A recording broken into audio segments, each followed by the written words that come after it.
Hello everyone, welcome back to my channel. This is Priya. I hope all are good and fine. So आज की video में हम discuss करेंगे pedagogy of mathematics के unit 4 के MCQ questions को। ठीक है, तो आपका फर्स्ट क्वेश्चन है the instructional objective of psychomotor domain includes. जो क्रियात्मक अनुदेशात्मक उद्देश्य है उसमें क्या शामिल है, आपको ये बताना है। आपका फर्स्ट ऑप्शन है conceptualisation, second is drawing skills, third is evaluation and last is none of above. ठीक है, तो इसमें से आपको बताना है कि जो इंस्ट्रक्शनल ऑब्जेक्टिव है साइकोमोटर डोमेन में वो कौन से इंक्लूड होते हैं। तो इसमें आपका राइट आंसर है option second, that is drawing skills. ठीक है, तो इसका आंसर क्या है आपका option B, that is drawing skills. Next आपका क्वेश्चन है,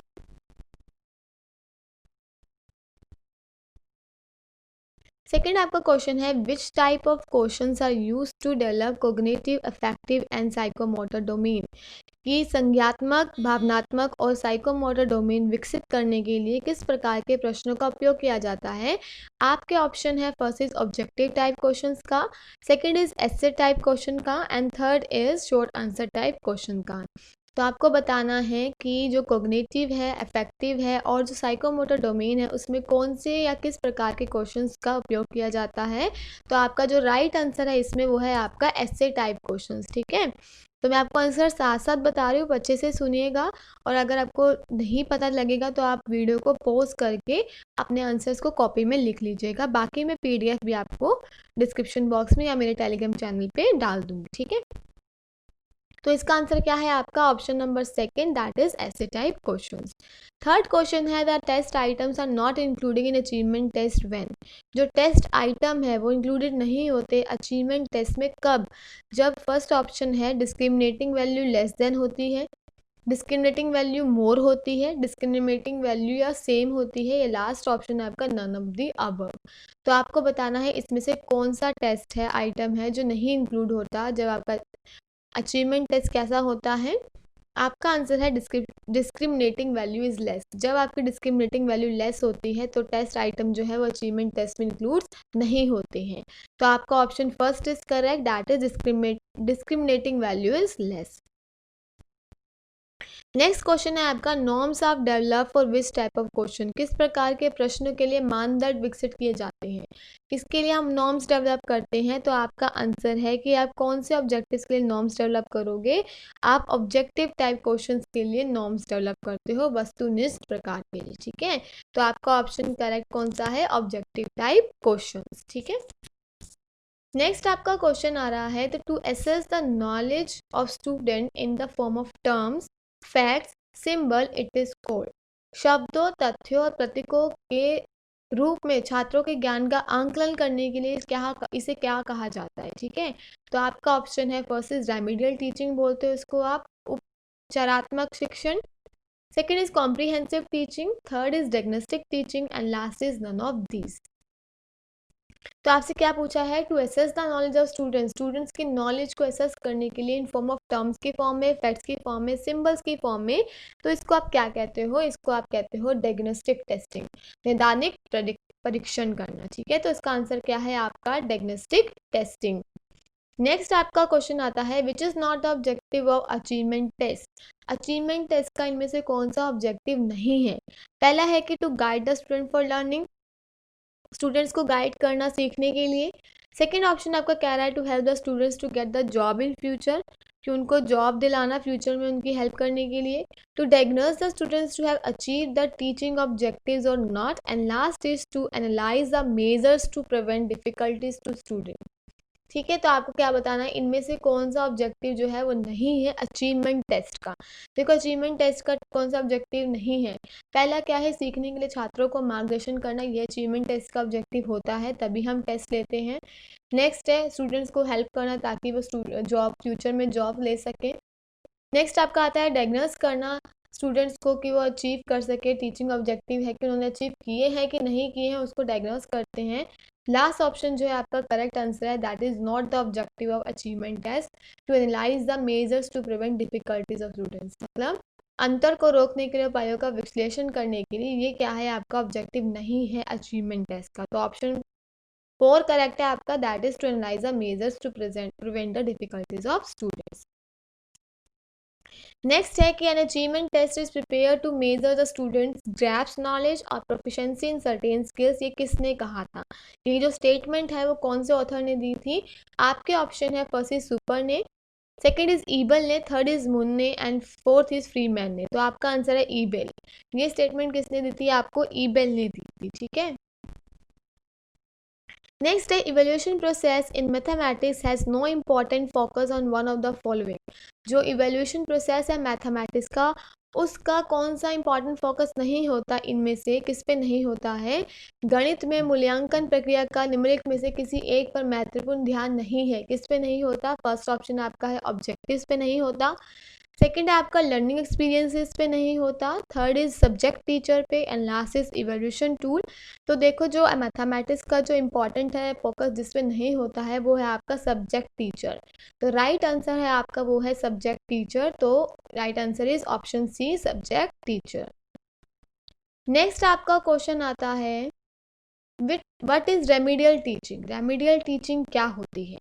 first is a programme for special education students, कि कोई विशेष शिक्षा के लिए छात्रों के लिए एक कार्यक्रम बनाना। A program provided for ESL students, या ईएसएल स्टूडेंट्स के लिए कोई प्रोग्राम प्रोवाइड कराना। A programme for students who need more support in core academic areas, उन छात्राओं के लिए एक कार्यक्रम बनाना जिन्हें कोर अकादमिक क्षेत्रों में अधिक समर्थन की आवश्यकता है। या लास्ट ऑप्शन है आपका programme for students with special needs. तो आपको क्या बताना है कि तो इसका आंसर आपका है option number C, a programme for students who need more support in core academic areas.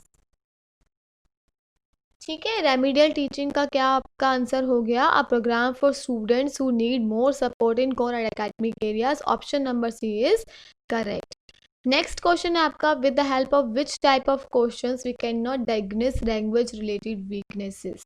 किस प्रकार के प्रश्नों की मदद से हम भाषा संबंधी कमजोरियों का निदान नहीं कर सकते? कौन से क्वेश्चंस होते हैं जिनकी हेल्प से हम डायग्नोसिस नहीं कर सकते? फर्स्ट ऑप्शन आपका है शॉर्ट आंसर टाइप क्वेश्चन से, लॉन्ग आंसर टाइप क्वेश्चन से, या फिर ऑब्जेक्टिव टाइप क्वेश्चन से। तो जो ऑब्जेक्टिव टाइप क्वेश्चंस होते हैं उनकी हेल्प से हम डायग्नोसिस नहीं कर सकते, क्योंकि ऑब्जेक्टिव टाइप्स में क्या होता है बस आप एक आंसर को टिक कर देते हो, उससे हम डायग्नोस नहीं कर सकते कि जो स्टूडेंट्स है उसका वीकनेसेस क्या है, क्या उसकी वीकनेसेस उस पर शो हो रही हैं।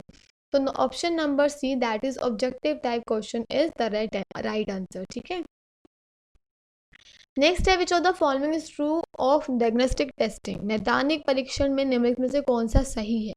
तो फर्स्ट ऑप्शन आपका it provide information that helps the teachers to determine students goal.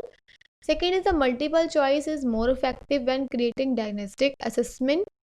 The goal और objectives for instruction should be considered when developing the assessment. आपको बताना है and last is all of the above. ठीक है, तो इसमें आपका क्या आएगा? डायग्नोस्टिक टेस्टिंग में क्या क्या ट्रू है, क्या प्रोवाइड करता है? एक तो इन्फॉर्मेशन बताता है, टीचर्स को हेल्प करता है जो स्टूडेंट्स के गोल के लिए। Multiple choice is more effective and creating, ठीक है, ये इसमें भी हेल्प करता है। नेक्स्ट है गोल और objective for instruction should be consider किए जाते हैं। तो आपका आंसर है ऑल ऑफ दी अबव, ऊपर के सभी क्या है? सही है। नेक्स्ट है which is not including in comprehensive evaluation. Comprehensive evaluation में क्या इंक्लूड नहीं होता है? First option is comprehensiveness in the form of objective and purpose, comprehensiveness in the form of tools and techniques, in the form of input, या in the form of output. तो इनमें से जो है आपका कॉम्प्रीहेंसिव इवेल्यूशन में जो include नहीं होता है वो है comprehensive in the form of input. ठीक है, comprehensive in the form of input जो है वो आपका इसमें इंक्लूड नहीं होता है। तो आपका राइट आंसर क्या है? Option number 4, comprehensive in the form of input. Next question is which of the following type of questions include most comprehensiveness. Most comprehensiveness questions कौन से होते हैं? अधिक निम्नलिखित में से किस प्रकार के प्रश्न में सबसे अधिक समझ होती है? ठीक है, तो first option is essay type, second is short term type and last is objective type questions. तो इसका आंसर आपका आएगा ऑब्जेक्टिव टाइप क्वेश्चंस में ज़्यादा कॉम्प्रीहेंसिवनेस होती है। तो right answer is option number C that is objective type questions. Next question है आपका a test that measures the ability for which it is constructed. एक परीक्षण जो इसे निर्मित करने की क्षमता को मापता है उसे क्या कहते हैं? A test that measures the ability for which it is constructed, जिसके लिए वो बनाए जाते हैं, तो उसका क्या कहते हैं हम, वैलिडिटी। ठीक है, इसका आंसर क्या आएगा आपका, validity. Option number second that is validity is the right answer. Which is not an evolution technique, इनमें से कौन सी इवोल्यूशन टेक्निक नहीं है? तो first is questionnaire, second is project work, third is checklist, last is rating scale. तो आपके questionnaires जो होते हैं वो इवोल्यूशन टेक्निक नहीं होती, तो राइट आंसर आपका क्या है, option number A that is questionnaire, प्रश्नावली। Next is to assign the marks, grades, certificates, progress report etcetera in the students diary, which functions of evolution is used. छात्रों की diary में अंक, ग्रेड, प्रमाण पत्र, प्रगति रिपोर्ट इत्यादि आवंटित करने के लिए मूल्यांकन के किस कार्य का उपयोग किया जाता है? फर्स्ट ऑप्शन आपका है कम्युनिकेशन फंक्शन का, सेकंड है आपका मोटिवेशनल फंक्शन का, थर्ड है आपका डिसीजन मेकिंग फंक्शन का, एंड लास्ट है आपका प्लानिंग फंक्शन का। तो इसका आपका आंसर है option number 1 that is communication function. संचार समारोह का यूज़ करते हैं जब हमें असाइन करने होते हैं मार्क्स को, ग्रेड्स को, सर्टिफिकेट्स को बताना होता है डायरी में। तो इसका आंसर क्या है, option number A that is communication function. Next stage which is not a type of achievement test, इनमें से कौन सा जो है वो अचीवमेंट टेस्ट का टाइप नहीं है, आपको बताना है। तो आपका फर्स्ट ऑप्शन है स्टैंडर्डाइज्ड और non standardised test, written, oral और प्रैक्टिकल टेस्ट। ठीक है, थर्ड है आपका diagnostic and remedial test, and last is none of these. तो जो आपका डायग्नोस्टिक एंड रेमेडियल टेस्ट है वो आपका अचीवमेंट टेस्ट का टाइप नहीं है, तो option number C is the right answer that is diagnostic and remedial test. Next question is what means consistency and accuracy of scores, इसमें से क्या मीन्स करता है, स्कोर की स्थिरता और सटीकता का क्या मतलब है? What means consistency and accuracy of scores, तो इसका आंसर क्या होगा आपका, तो इसका आंसर है आपका option number 4 that is objectivity. ठीक है, तो what means consistency and accuracy off score, तो आपका आंसर है option number 4 that is objectivity.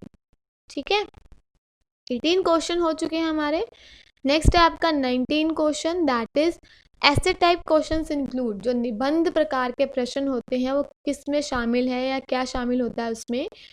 First option is no validity, no reliability, only subjectivity होती है, कोई वैधता नहीं, कोई विशिष्टता नहीं, सॉरी मेरी हिंदी इतनी अच्छी नहीं है, केवल विशेषज्ञता होती है। वैलिडिटी, रिलायबिलिटी और no subjectivity. Third option is no validity, reliability and subjectivity, इनमें से कुछ भी नहीं होता। तो आपका राइट आंसर है कि जो ऐसे टाइप क्वेश्चंस होते हैं ना उसमें सिर्फ सब्जेक्टिविटी होती है, ना कोई वैलिडिटी होती है ना ही कोई रिलायबिलिटी। तो option 1 is correct answer that is no reliability, no validity, only subjectivity. Last question है आपका which is not the step of evolution process, इसमें से कौन सा जो है वो इवोल्यूशन प्रोसेस का स्टेप नहीं है। ठीक है, तो first is formulation of objective, ये ऑफकोर्स आपका स्टेप होता है। Formulation of learning and teaching activities भी आपका स्टेप होता है। सिलेक्शन एंड कंस्ट्रक्शन करना कि कौन सी इवोल्यूशन टेक्निक्स हम यूज़ करेंगे वो भी आपका स्टेप होता है। तो राइट आंसर जो स्टेप नहीं होता है वो होता है आपका एनालिसिस करना ऑब्जेक्टिव्स का। तो विच is not the evolution process का टाइप कौन सा नहीं है, स्टेप नहीं है, that is option number 4 analysis of objective. ठीक है, तो ये थे आपके 1 to 20 क्वेश्चन। आप मुझे कमेंट बॉक्स में ज़रूर बताना कि आपके इनमें से कितने क्वेश्चंस राइट थे। बाकी जो इसकी PDF है मैं आपको डिस्क्रिप्शन बॉक्स में भी दे दूँगी और टेलीग्राम पे भी डाल दूँगी अपने चैनल पे, वहाँ से देख लेना, और आंसर्स भी लिख दूँगी। इसमें मैंने आंसर टिक नहीं किए थे, मैंने आपको साथ साथ बता दिए हैं। अगर आपको फिर भी कुछ समझ नहीं आता है, कोई क्वेश्चन का आंसर आपको मिस हो चुका है, तो आप वीडियो को पॉज करके ज़रूर सुने, और किसी में डाउट है तो मुझे कमेंट कर ज़रूर करें। ठीक है, और अच्छे से प्रिपेयर करें एग्ज़ाम्स के लिए। और सेकेंड ईयर के बच्चों के एग्ज़ाम्स चल रहे हैं, आई होप उनके पेपर अच्छे हो रहे हों। तो आई होप आपको वीडियो अच्छी लगी हो तो लाइक शेयर कमेंट ज़रूर करें और सब्सक्राइब ज़रूर करें मेरे चैनल को अगर आप न्यू हैं। Thank you, have a good day.